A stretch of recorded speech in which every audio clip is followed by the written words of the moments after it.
মাত্র ১৯ বছর বয়সে কিভাবে ঘটেছিল এই দুর্ঘটনা, কি বলেছিলেন প্রত্যক্ষদর্শীরা? সেই সময় উপস্থিত থাকা তার একমাত্র পরিচারিকাই বা তার মৃত্যুর কিছুদিন পর কেন মারা গিয়েছিলেন? কোনো চক্রান্ত ছিল কি আন্ডারওয়ার্ল্ডের? তার মৃত্যুর পর কি এমন অতিপ্রাকৃতিক ঘটনা ঘটেছিল শুটিংয়ের সেটে? জানতে হলে ভিডিওটি পুরোটা দেখুন। দিব্যা ভারতী ছিলেন ৯০-এর দশকের গোড়ার দিকের একজন অত্যন্ত জনপ্রিয় এবং সফল ভারতীয় চলচ্চিত্র অভিনেত্রী, যিনি তার চমৎকার অভিনয়, অনবদ্য সৌন্দর্য এবং প্রাণবন্ত ব্যক্তিত্বের জন্য পরিচিত ছিলেন। মাত্র ৩ বছরের সংক্ষিপ্ত ক্যারিয়ারে তিনি হিন্দি এবং তেলুগু সিনেমা মিলিয়ে ২০টিরও বেশি চলচ্চিত্রে অভিনয় করে এক অভূতপূর্ব সাড়া ফেলে দিয়েছিলেন। ১৯৭৪ সালের ২৫শে ফেব্রুয়ারি বোম্বেতে ওম প্রকাশ ভারতী এবং মিতা ভারতীর ঘরে জন্মগ্রহণ করেন। তিনি হিন্দি এবং ইংরেজি ও মারাঠি ভাষায় সাবলীল কথা বলতে পারেন। ছোটবেলা থেকেই তার পুতুলের মতো সুন্দর চেহারা এবং চঞ্চল স্বভাবের জন্য তিনি সবার প্রিয় ছিলেন। তিনি মুম্বাইয়ের মানিকজি কুপার হাই স্কুলে পড়াশোনা করেন। অভিনয়ে যোগ দেওয়ার কারণে নবম শ্রেণীর পর তিনি পড়াশোনা ছেড়ে দেন। ১৯৯০ সালে মাত্র ১৬ বছর বয়সে তেলুগু চলচ্চিত্র বাবিলি রাজা সিনেমাটি ব্লকবাস্টার হিট হয়। ১৯৯২ সালে ভীষ্মাত্মা চলচ্চিত্রের মাধ্যমে তিনি বলিউডে পা রাখেন। এই সিনেমার সাত সমুন্দর পার গানটি তাকে রাতারাতি তারকা বানিয়ে দেন। এরপর তিনি শোলা और শবনম এবং শাহরুখ খানের সাথে দিওয়ানার মতো সুপারহিট সিনেমায় অভিনয় করেন। দিওয়ানা ছবির জন্য তিনি শ্রেষ্ঠ নবাগত অভিনেত্রী হিসাবে ফিল্মফেয়ার পুরস্কার লাভ করেন। ১৯৯২ সালের মে মাসে ১৮ বছর বয়সে তিনি চলচ্চিত্রের প্রযোজক সাজিদ নাদিয়াদওয়ালাকে গোপনে বিয়ে করেন। বিয়ের পর তিনি ইসলাম ধর্ম গ্রহণ করেন এবং নিজের নাম পরিবর্তন করে সানা নাদিয়াদওয়ালা রাখেন। ১৯৯৩ সালের ৫ই এপ্রিল মাত্র ১৯ বছর বয়সে ৫ তলা ফ্ল্যাটের বারান্দা থেকে নিচে পড়ে গিয়ে দিব্যা ভারতীর মৃত্যু হয়। ১৯৯৩ সালের ৫ই এপ্রিল রাতের সেই ঘটনার সাথে জড়িয়ে রয়েছে কিছু অত্যন্ত চমকপ্রদ এবং আশ্চর্যজনক তথ্য। দিব্যা তার যে ৫ তলা ফ্ল্যাট থেকে নিচে পড়ে গিয়েছিলেন, সেই অ্যাপার্টমেন্টের বাকি সব ঘরের জানলায় নিরাপত্তা গ্রিল লাগানো থাকলেও তার লিভিং রুমের জানলাটিতে কোনো গ্রিল ছিল না।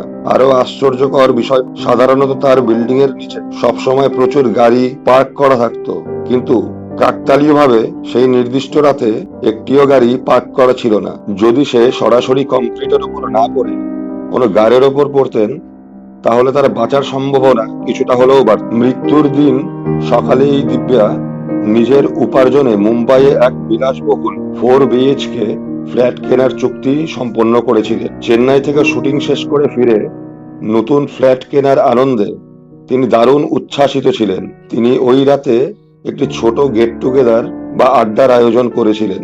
মৃত্যুর সময় তার ফ্ল্যাটে ফ্যাশন ডিজাইনার নিতা লুল্লা এবং তার স্বামী শ্যাম লুল্লা উপস্থিত ছিলেন।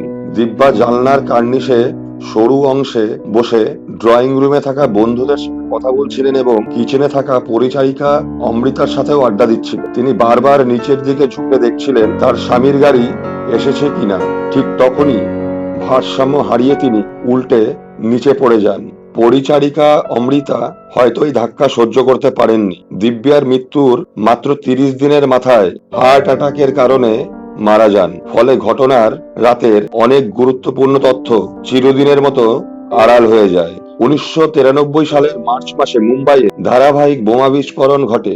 দিব্যার মৃত্যুর পর গুঞ্জন ওঠে যে তার স্বামী সাজিদ নাদিয়াদওয়ালার সাথে আন্ডারওয়ার্ল্ডের এবং এই বিস্ফোরণের সাথে জড়িত কিছু অপরাধীর যোগাযোগ ছিল, এবং দিব্যা হয়তো এমন কিছু গোপন তথ্য জেনে ফেলেছিলেন যে তার মৃত্যুর কারণ হয়ে দাঁড়ায়। তবে পুলিশি তদন্তে এ ধরনের দাবির কোনো প্রমাণ মেলেনি। মৃত্যুর পর বলিউডে পুরো সমীকরণ বদলে যায়। বিখ্যাত সিনেমা লাডলা ৮০% শুটিং দিব্যা শেষ করে ফেলেছিলেন। পরবর্তীতে তার জায়গায় শ্রীদেবীকে নেওয়া হয় এবং পুরো সিনেমাটি আবার নতুন করে শুট করা হয়। শুটিং এর সেটে একটি অদ্ভুত ঘটনা ঘটেছিল। ছবির একটি দৃশ্যে অভিনয়ের সময় শ্রীদেবী বারবার একই জায়গায় আটকে যাচ্ছিলেন, ঠিক যেখানে দিব্যা ভারতী তার শেষ শুটিং এর সময় বারবার ডায়লগ বলতে গিয়ে আটকে যাচ্ছিলেন। এই ঘটনাটি সেটে উপস্থিত সবাইকে স্তব্ধ করে দেয়। দিব্যার অসমাপ্ত ছবিগুলোর মধ্যেই রবিনা টন্ডন, মোহরা, দিলওয়ালে, কাজল, হুলচুল এবং তাবু, বিজয় পথের মতো অভিনেত্রীদের বলিউডের কেরিয়ারের ভাগ্য খুলে যায়। দীর্ঘ 5 বছর গভীর তদন্তের পর 1998 সালে মুম্বাই পুলিশ এই মামলার ফাইল চিরতরে বন্ধ করে দেয়। এর প্রধান কারণগুলি ছিল ফ্যাশন ডিজাইনার নিতা লুল্লা এবং তার স্বামী শ্যাম লুল্লা স্পষ্ট জানান যে ড্রয়িং রুমে আড্ডার সময় দিব্যা মদ্যপ অবস্থায় জানলার বাইরে পা ঝুলিয়ে বসেছিলেন। তিনি যখন ঘুরে দাঁড়াতে যান তখন তার পা পিছলে যায় এবং তিনি সোজা নিচে পড়ে যান। তাকে কেউ ধাক্কা দেয়নি। ফরেনসিক ও ময়নাতদন্তের রিপোর্টে দিব্যার শরীরে কোনো জোরজুলুম বা ধস্তাধস্তির চিহ্ন পাওয়া যায়নি। তার শরীরে উচ্চ মাত্রায় অ্যালকোহল পাওয়া গিয়েছিল, যা ভারসাম্য হারানোর প্রধান কারণ।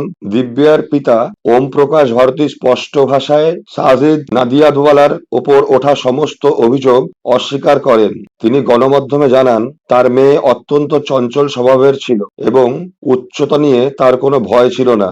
বলিউডের সহকর্মী কামাল সাদানা সহ অনেকেই মনে করেন এটি পুরোপুরি একটি দুর্ভাগ্যজনক দুর্ঘটনা এবং অতিরিক্ত অ্যালকোহলের প্রভাবে অসতর্কতাই এই প্রতিভাবান অভিনেত্রীর প্রাণ কেড়ে নিয়েছিল। তার মৃত্যুর পর রং এবং শতরঞ্জ নামে দুটি সিনেমা মুক্তি পায়, যা তার স্মৃতির উদ্দেশ্যে উৎসর্গ করা হয়েছিল।